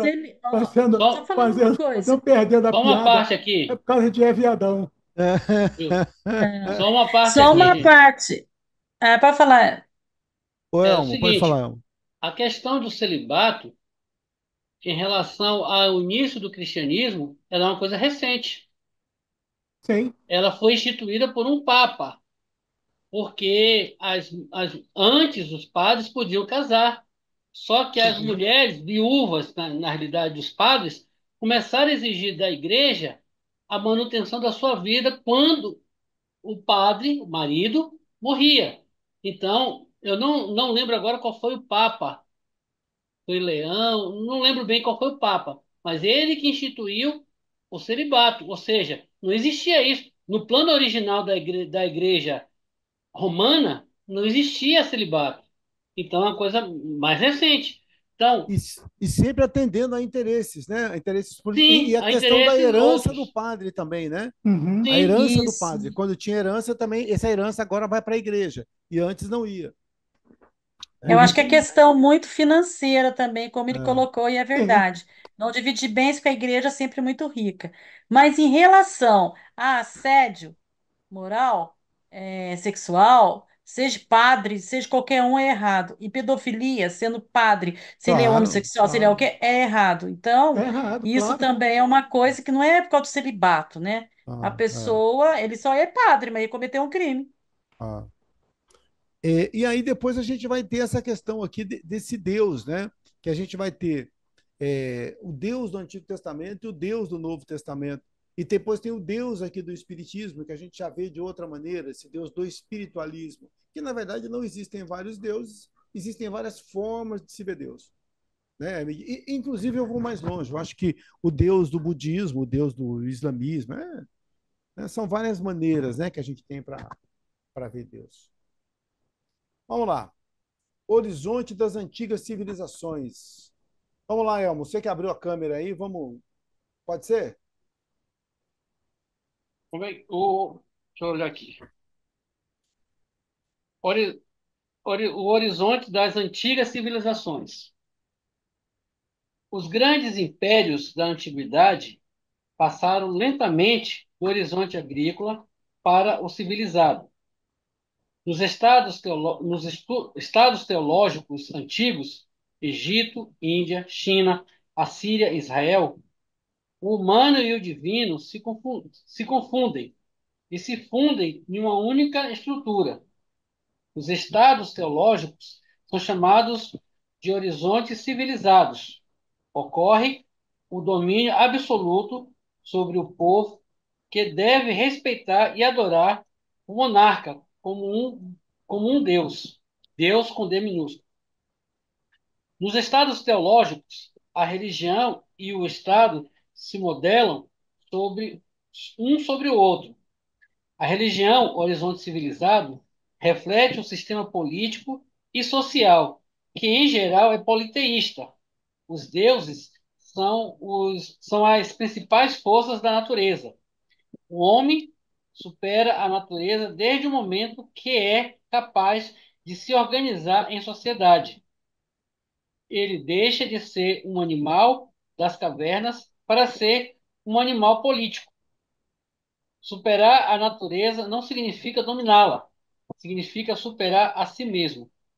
O espírito de civilização é a passagem da espécie humana do concreto para o abstrato, ou seja, da forma animal para a forma espiritual. A abstração mental é uma conquista da evolução.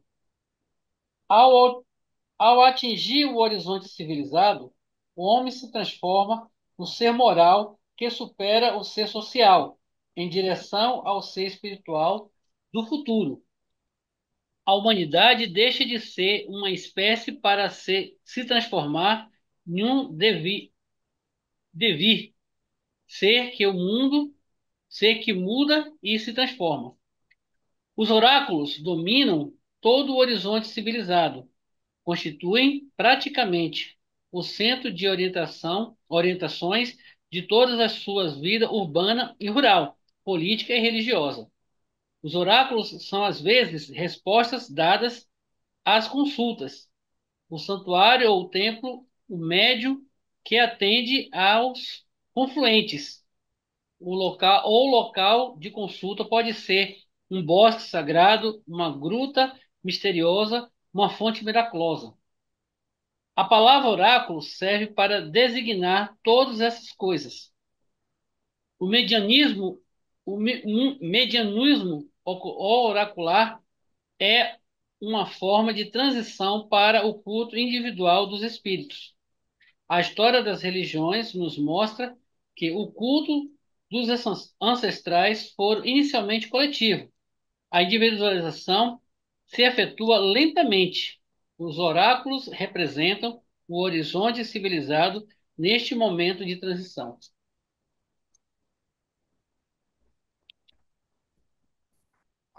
Nesse estado teológico, a religião e o Estado se modelam um sobre o outro. Por isso que você vai ter, no caso de uma mulher adúltera sendo apedrejada, porque ela sofre as sanções da religião. Né? Hoje não aconteceria mais isso, porque hoje você não tem um Estado teológico, né? Teocrático, você tem um Estado laico. Então, as suas falhas não vão fazer com que você se submeta àquilo que a religião coloca. Né? A sociedade, sim, mas a gente não. Então, só aí a gente já vê uma mudança, né? Ou ver como as coisas funcionavam, né? Funcionavam. A gente tem aqui esse homem, né, que deixa de ser um animal aí das cavernas para ser um ser político. Por que político? No sentido de viver em grupo. Né? Então, o que é a política? É essa arte de conviver aí, né? De conviver e fazer escolhas, né? E de fazer escolhas, né? O espírito de civilização é a passagem da espécie humana do concreto para o abstrato, ou seja, da forma animal para a forma espiritual. Quando a gente estava aqui elucubrando sobre e se Jesus viesse, o que é isso? Isso é o abstrato. Né? Então você já não está mais muito preocupado com o fato em si, mas você está falando, olha, mesmo que não for o que vale a essência. Então você hoje já vai partindo para um caminho de dar mais valor ao abstrato, mas a partir do instante que esse homem começa a olhar de forma mais abstrata, ele não precisa mais daquelas figuras, daquele fetichismo, não precisa mais daquelas imagens, porque ele já consegue abstrair um pouco mais a ideia. E antes ele não conseguia, ele tinha que ter algo concreto, né, para poder exercitar aí a sua fé. E ele se transforma no ser moral que supera o ser social em direção ao ser espiritual do futuro, que é essa nossa busca, né, dessa transformação moral, né? Então ele se transforma nesse ser moral, né, que vai buscar essa sua mudança, essa sua transformação, que é aquilo que a gente vê principalmente no Evangelho de Jesus. Se você pega o Evangelho de Jesus, como eu estava dizendo antes, é, Jesus é muito mais um orientador. Então, quando você pega, eu já falei N vezes isso, mas acho que sempre é importante a gente repetir. Para o budismo, Siddhartha Gautama é um orientador. Para o muçulmano, Maomé é um orientador. E para o cristianismo, quando a gente não vê tanto Jesus como orientador, a gente vê ele como um salvador no cristianismo. Ele é colocado como um salvador. Então, quando eu olho Jesus, como a doutrina espírita me mostra, como o Novo Testamento, o Evangelho me mostra, como um orientador, aí funciona muito mais. Aí eu não, para mim, a origem dele já não tem tanta importância. Não é que não tenha importância no sentido de não estou ligando, mas não importa se veio daqui ou se veio de lá. O importante é aquilo que ele me ensinou. Então, a doutrina espírita ela vai mostrar e vai muito nesse sentido. Né? Esse homem espiritual ele vai estar muito mais preocupado com essas orientações, que vai aquilo que o Iraí falou aquela hora. Né? Então, Carlos, a orientação dele que é importante. Oi?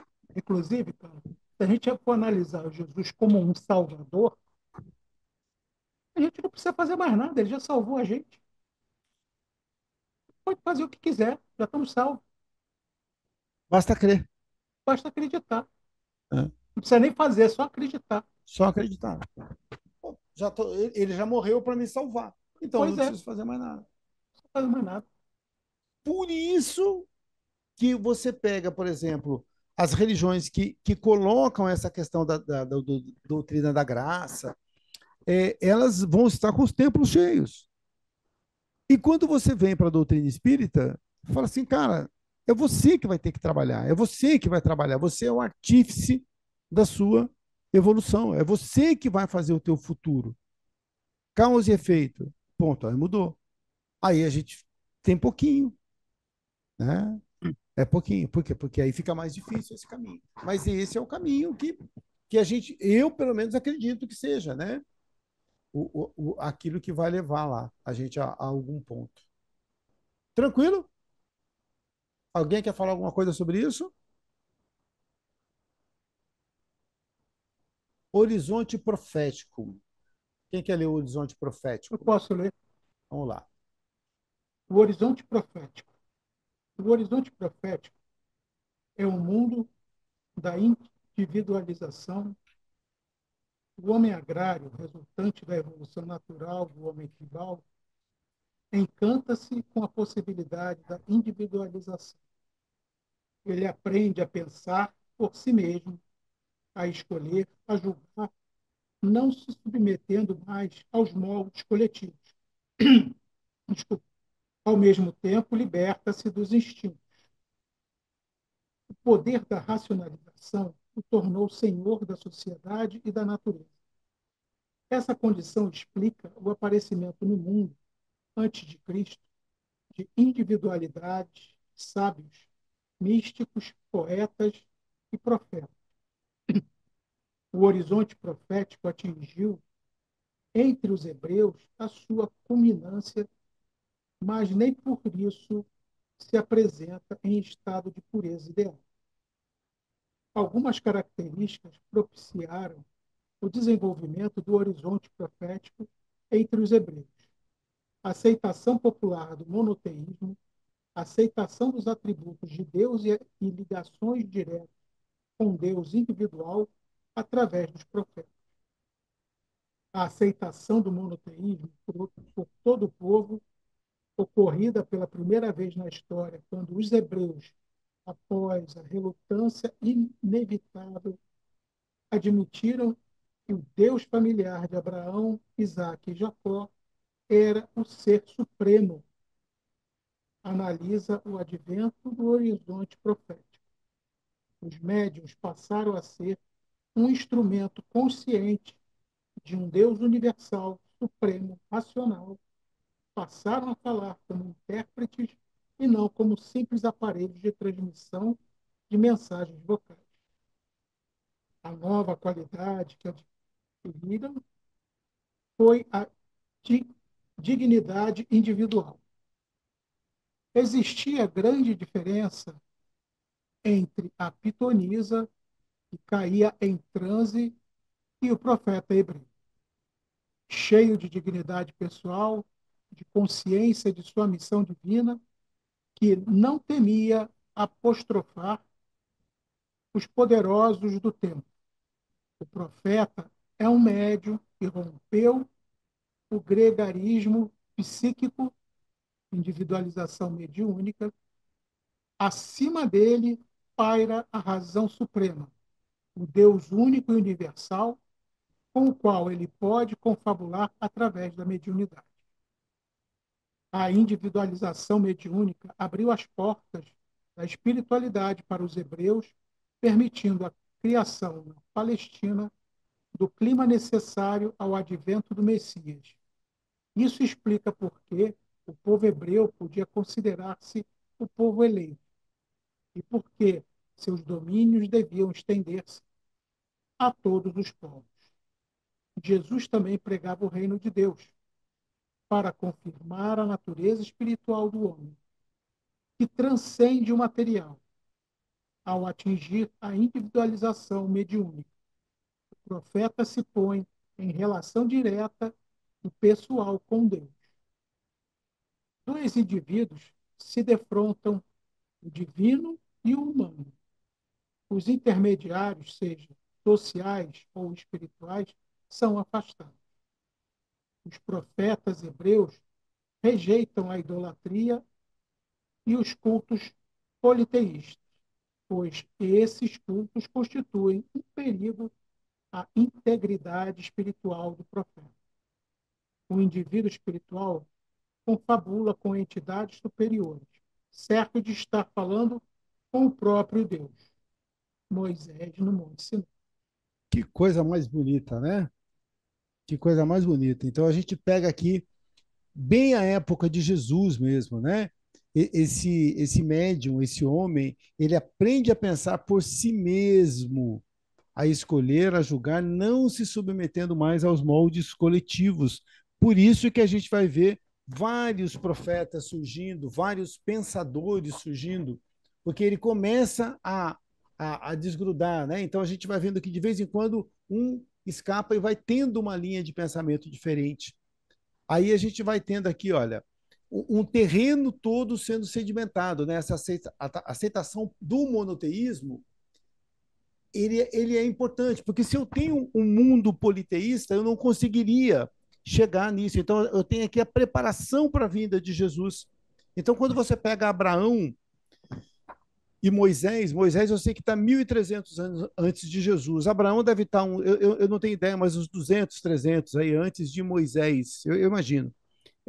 Então, a gente tem aí durante mais de 1.000 anos essa preparação aí, através desse caminho do monoteísmo, né, para que Jesus possa vir. Se Jesus vem numa época em que esse conceito ainda não existia, seria muito mais difícil, né, para ele colocar aí os seus ensinamentos, né? Por isso que a gente vai ter aqui essa questão de Abraão, Isaac e Jacó, que é o início lá, né, que vai falar nesse ser supremo. E aí esses médios, e aí é abundante a quantidade de médiums, quando a gente pega Abraão, pega Moisés, né? E quantos outros, né? Então eles passam a ser esse instrumento consciente que ele está dizendo aqui desse Deus universal. Pode falar, Irair. E aqui eu abro um parênteses para minha meia-culpa, né? Ao Abraão, ao povo hebreu, né? O Elmo aí representa bem o povo, que eu sempre julguei um certo egoísmo, Israel, Israel, Israel, mas aqui está uma importância extrema para o monoteísmo e a oração. Imagina você hoje orar e imaginar que você está falando ou com, digamos assim, um mentor ou com a própria divindade. Isso é lindo. Você não precisa terceirizar o seu sentimento para alguns medianeiros para chegar até a divindade, até Deus ou até um mentor, São Francisco de Assis, quem quer que seja. Vai da sua consciência um religare direto. Esta é a maior contribuição que o Horizonte Profético fez para nós. Eu agradeço. Manda mensagem para ele, Elmo. Isso aí. E é interessante. Você quer falar alguma coisa, Elmo? Direito de resposta? Tranquilo? E você vê que então que época maravilhosa, né? Então aí a gente está sedimentando tudo aquilo que viria depois para o cristianismo. E existe uma coisa, Iraí Hegel, ele vai falar para a gente, olha, a história é um rio. Então não existe um ponto onde o rio seja melhor, mas o rio é o que é. Então a história é o que é. Né? Então, por exemplo, quando eu olho, por exemplo, hoje, aquilo que o hebreu fez há 2.000 anos, 2.500 anos, eu não posso olhar com o olhar de hoje, né? Senão isso seria um anacronismo. Então, eu olho, eu tenho que tentar olhar com o olhar daquela época. Né? Então, como se pensava naquela época? Era daquela forma. Né? Tem gente que diz, por exemplo, que Monteiro Lobato era racista. Não era. Na época que ele escreveu, era assim que a sociedade pensava. Né? Então a gente não pode nunca pegar o olhar de hoje e voltar lá atrás. Então, bacana esse meia-culpa que você fez aí, né? Porque a É, gente tem que entender isso. é interessante, Carlos, e Iraí, você falando essa questão, eu percebo muitas más interpretações quando muitos pregadores resolvem falar sobre o Antigo Testamento, porque tenta utilizar uma contextualização, mas sem entender o contexto cultural da época, a forma como se pensava na época. Então, e também não conhece bem a cultura judaica. Aí trazem para o presente algo que deforma a realidade. E como as pessoas hoje não têm conhecimento e não se preocupam em conhecer, vai absorvendo isso como se fosse verdade. É como dizem, né? Uma mentira contada várias vezes se torna verdade. Exatamente. E aí eu coloco aquilo, as pessoas que estão ali ouvindo aceitam e acabou. Né? Aquilo se É, transformou numa verdade. e elas vão propagando isso. Então, o que você vê hoje, muitos pregadores, é, de qualquer forma, de qualquer igreja, de qualquer lugar, eles não têm base, não têm conhecimento profundo para falar o que eles falam. E as pessoas, como não têm também conhecimento, não têm interesse em procurar conhecer, vão absorvendo e vão falando como se isso fosse verdade. Ah. E a beleza desse quarto livro nosso aqui é justamente isso, da gente poder entender como chegamos até aqui. Né? Então, eu, por exemplo, eu tenho que agradecer a Abraão, a Moisés, ao judaísmo, que a partir daí, Jesus era judeu, a partir daí que se Sim, constrói o cristianismo. Eu tenho que agradecer a Martinho Lutero, se não fosse Martinho Lutero, não tinha espiritismo. Entendeu? Então, sim. tudo isso faz parte de uma construção. Né? John Hus, Eu, né? Todos esses caras aí foram muito importantes. eu questionei uma vez um líder de uma igreja evangélica sobre a passagem do rico e de Lázaro. E as respostas que ele me deu, quanto mais ele respondia, mais eu questionava, mais ele se enrolava. Porque como é que ele vai explicar, né? A parábola do rico e do Lázaro, Lázaro está escrito, está na escritura lá, que lá da onde estava, o pobre viu, né? O Lázaro viu Abraão lá no seio do Abraão, e o rico que estava no inferno, estava no Hades, estava sofrendo e estava olhando. Ou seja, isso era comunicação no mundo espiritual, não era no mundo físico. Como é que ele diz que não existe reencarnação? Como é que ele diz que não existe. Aí pronto, aí ele se desesperou, porque não sabia o que responder. E cada vez que ele puxava um fio, puxava dois. Não entendia. Então são textos que deixam em xeque as pessoas. E por elas não terem conhecimento profundo, aí se atolam. Com certeza. Vamos lá, Horizonte Espiritual. Quem quer ler esse? Posso ler. Por favor. Horizonte espiritual. No horizonte espiritual, o homem se desvincula totalmente das exterioridades, templos, rituais, sacerdócios, imagens e hierarquias. Ele passa a apresentar uma transcendência humana, ter uma concepção de Deus como inteligência suprema, admitir-se como uma inteligência finita e perfectível e, finalmente, utilizar a mediunidade de forma positiva. Detalhando, transcendência humana, tornar-se divino, é o destino do homem. O divino é aquilo que está acima do humano, assim como o humano está acima do animal. É pelo pensamento que o homem se eleva e supera as condições da vida humana no plano físico, atingindo as possibilidades de sublimação humana no plano físico e no plano espiritual. Inteligência suprema. Três motivos fundamentais para a nova concepção do mundo são eles: a ideia grega de Deus como inteligência suprema, arquiteto do universo; a ideia romana do mundo como um sistema de relações jurídicas; e a ideia judaica da criação do mundo. Deus não é uma forma humana, não é uma figura mitológica e nem é um símbolo. Deus é uma realidade fundamental, a inteligência suprema, a fonte que cria todas as coisas, assim como da inteligência finita do homem surgem as coisas que constituem seu mundo finito. Não é possível dar forma a Deus, limitá-lo, restringi-lo, dominá-lo pela nossa razão, como não é possível dar forma à nossa própria inteligência. Deus e o homem superam o mundo formal, o plano das aparências. Inteligência finita. Concebido como inteligência finita, o homem não se apresenta no Espiritismo como emanação de Deus, mas como sua criação. Se fosse emanação, seria parte do próprio Deus, sendo sua criação, é obra de Deus. A inteligência finita é, portanto, uma criação da inteligência suprema. Criações universais que Deus concedeu por toda parte têm a mesma natureza. Como essa natureza é evolutiva, a inteligência finita em todo o universo avança para Deus através da expansão de suas faculdades, em um contínuo aprimoramento de si mesma. Esta inteligência é sempre perfectível e, apesar de se aproximar, nunca atingirá a perfeição plena que é Deus.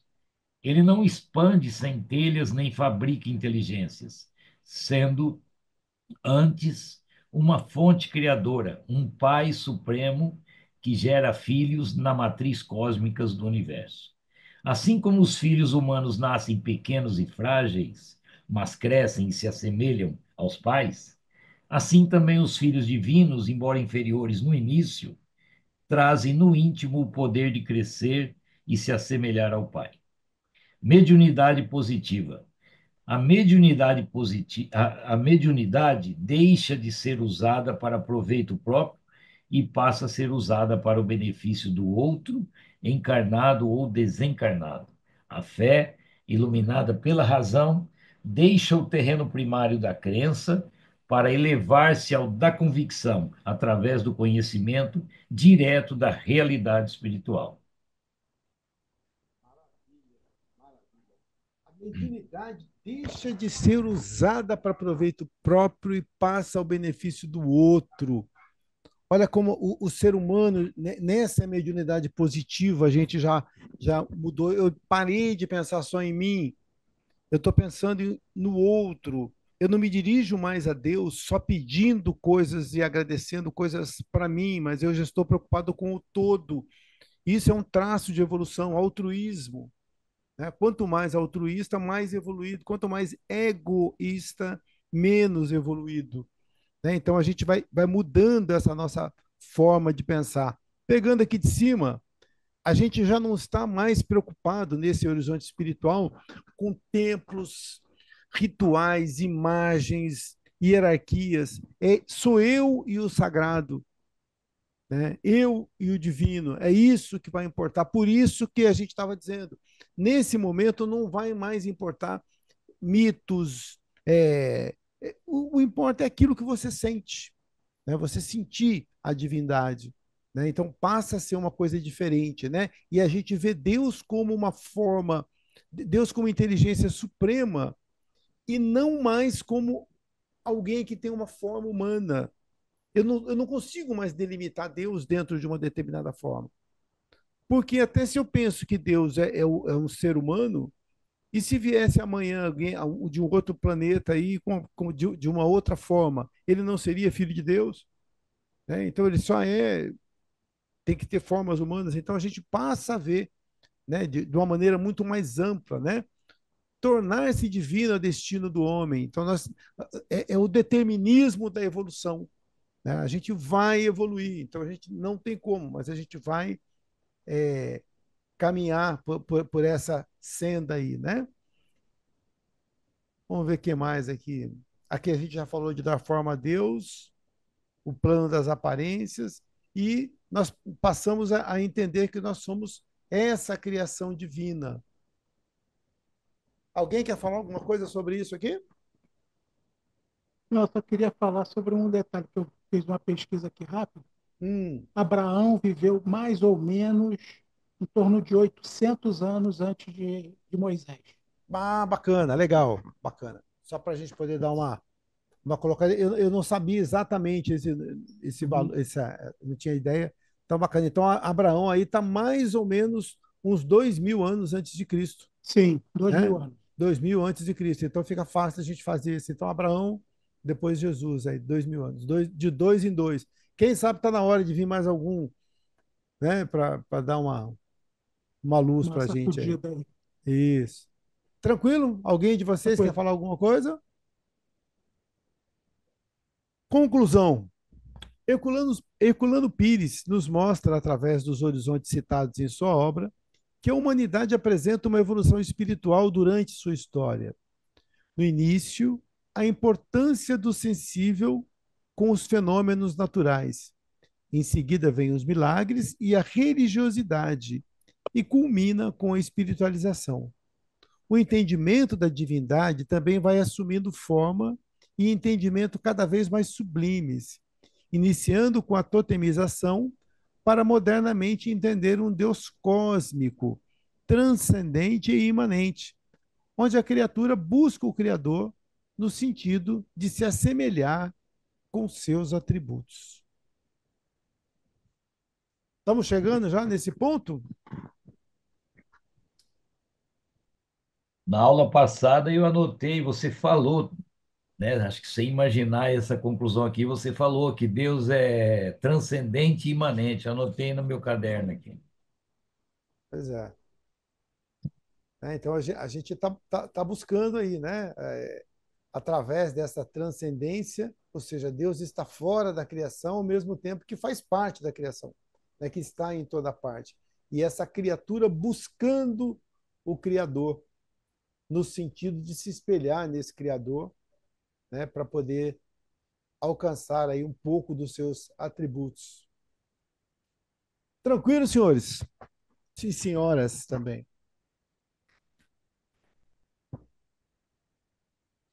Alguém quer colocar alguma coisa? É uma aula longa, né? A gente conseguiu fazer mais ou menos no tempo aqui dela, porque a gente conseguiu começar um pouquinho antes, mas é uma aula profunda. Daria para a gente se aprofundar muito mais, né? Eu acho que essa aula até poderia ser desmembrada em duas, porque ela é bem profunda aí, mas que eu imagino que deu para a gente ter mais ou menos uma ideia, né? Mesmo que vaga, dessa evolução aí Fica a que... sugestão para as próximas turmas ou para o Sim, próximo curso, né? Algumas sim, dessas aulas ser desmembradas, porque facilita mais também para os alunos terem mais o que discutir. sim, para poder fazer algo mais dinâmico. Hoje a gente acabou não Sim, conseguindo discutir muito, né? Porque pelo adiantado da hora aí, mas de qualquer forma, eu acho que deu com para a gente. certeza, se essa aula fosse presencial, ela não terminaria hoje. Ah, não. Não, Aí a gente. com certeza não. Tenho certeza que não terminaria hoje. Ah, ah, Né, Iraí? Eu tenho em PDF o livro O Espírito no Tempo, do Herculano Pires, que ele coloca bem toda essa trajetória, né, agrícola e tudo. Se alguém tiver interesse, eu coloco no grupo. por Pode favor. colocar. É esse livro onde foi inspirada a aula. Eu não tenho esse livro. Se você puder, pode ser sim, Joelma. Eu acho que vai ser muito bom para todo mundo aqui. O Jorge Larraque passou, porque tem os livros que não tem mais para vender. Uhum. Por Mas, favor. Aí eu passo para vocês. mas você viu, Joelma, que esse capítulo foi todinho baseado nesse livro que você está lendo? Ah, é bem complexo, é bem complexo. E é uma leitura bem gostosa, sabe? Mas eu vou Ah, passar a outro livro também que fala um pouco, porque esses temas ele é colocado depois da morte de Leon Denis, coloca, e tem um outro também que agora esqueci o nome do autor. Então, esses temas são discutidos, né? Porque a compreensão dessa evolução não é fácil. Mas eu ponho no grupo para vocês. tá ótimo. Muito grato. Beleza, tá bom. E a notícia ruim é que agora a gente vai entrar em férias, né? 4 semanas aí de. Oh, A gente oh. volta quando? A gente volta no dia 20/1, tá? Com a aula número Passa 5. rapidinho. Daqui um Então agora mês, vamos. praticamente. Vamos descansar aqui agora 4 semanas. E aí no dia 20/1 a gente volta com a nossa aula. Depois a gente vai até julho, encerrando o nosso curso. Esse curso que está tão gostoso e que vai ser uma pena quando encerrar, porque é um grupo tão. Eu fui passar a conhecer esse grupo um pouquinho mais tarde, que no começo eu acho que eu fiz pouquinhas aulas, e aí depois que eu comecei, mas é um grupo que me encanta, viu? Eu gosto muito de conversar com vocês aqui, porque tem muito conteúdo, todos vocês são muito, muito estudiosos do assunto aí, e isso aí para a gente é muito bom. A gente não vem aqui, eu não É, venho aqui é, ensinar, eu venho aqui refle- aprender com vocês. é reflexo do nosso orientador, né? Pois é, do Allan Krambeck. Não, não, não seja tão modesto assim, não. Você tem os créditos também. Você e o seu Ricardo, vocês têm créditos. Oh, Eu acho que vocês poderiam fazer agora o curso de pós-graduação para gente, entendeu? pois Para a é, gente não pois é. terminar, porque É, a gente já fica chorando desde já, porque, nossa, só tem mais esse livro, né? só de pensar, né, de acabar, E né? passou Então, rápido.